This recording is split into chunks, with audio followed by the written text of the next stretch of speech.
प्यारे दोस्तों, ये कहानी मर्दों के लिए बहुत ही खास है। चलो तो शुरू करते हैं।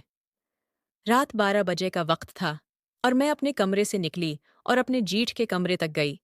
मेरे जज्बात पर काबू नहीं था और मैं सुकून की तलाश में थी। ये मैर अरूज का मामूल था कि जब मेरे दिल व दिमाग ये का मैं कश्मकश बहुत बढ़ जाती तो मैं कहीं ना कहीं निकल जाती। इस रात भी मैंने ऐसा ही किया। मुझे अपने शुवहर की बहुत याद आ रही थी, लेकिन वो यहाँ मौजूद नहीं थे। 5 साल से वो दुबई में रह रहे थे और हम कभी कभार ही कॉल पर बात कर पाते थे, क्योंकि वहाँ वो मसरूफ रहते थे। वो कुछ परेशानियों की वजह से वहाँ गए थे। मेरी ख्वाहिशात मेरी बर्दाश्त से बाहर हो चुकी थीं। मैं अक्सर अपने जज्बात को काबू में रखने की कोशिश करती, मगर तन्हाई और अदम तवज्जो की वजह से ये मुश्किल हो रहा था। मैंने कई मरतबा अपने जीठ को मुख्तलिफ तरीकों से करीब लाने की कोशिश की थी, मगर वो मेरी बातों पर तवज्जो नहीं देता था। साल गुजर गए थे और मेरे शौहर ने भी मेरी जानिब तवज्जो नहीं दी, जिसकी वजह से खुद पर काबू रखना मेरे लिए मुश्किल होता जा रहा था। आखिरकार मैं भी इंसान हूँ और मैं भी मोहब्बत और तवज्जो की ज़रूरत महसूस करती हूँ। मैं बस अपनी धन में मग्न थी और अपने जज्बात पर काबू नहीं रख पा रही थी। मुझे बस अपने दिल को तसल्ली देने की फिक्र थी और उसके लिए मैं अपने जीठ के कमरे की तरफ जा रही थी। मेरे ज़हन में ये था कि मैं अपनी ज़िंदगी को अपने तरीके से गुजारूं और जो कुछ करना चाहती हूँ, कर गुजरूं। मैंने एक बार फिर जाकर दरवाज़ा खटखटाया। अंदर से आवाज़ आई, "कौन?" मैंने जवाब दिया, "मैं हूँ, मनाहिल।"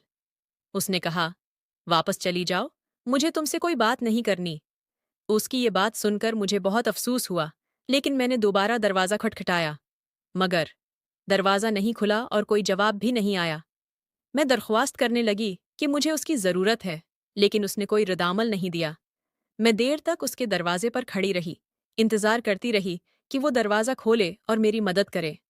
आखिरकार उसने दरवाज़ा खोला और मुझे अंदर आने दिया। मैंने अंदर जाते ही पूछा, "आपने दरवाज़ा क्यों नहीं खोला?" मेरी आंखों में आंसू और बेबसी थी। मैं जैसे अपनी कमज़ोरियों में उलझ चुकी थी। मैंने ऐसे लिबास पहन रखे थे जो मेरी ज़हनी कैफ़ियत को ज़ाहिर कर रहे थे।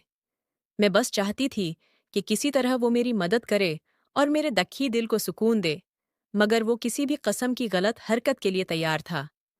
मैंने उसे देखा तो उसने एक बनियान पहन रखी थी और वो अपने कमरे में परसुकून नज़र आ रहा था।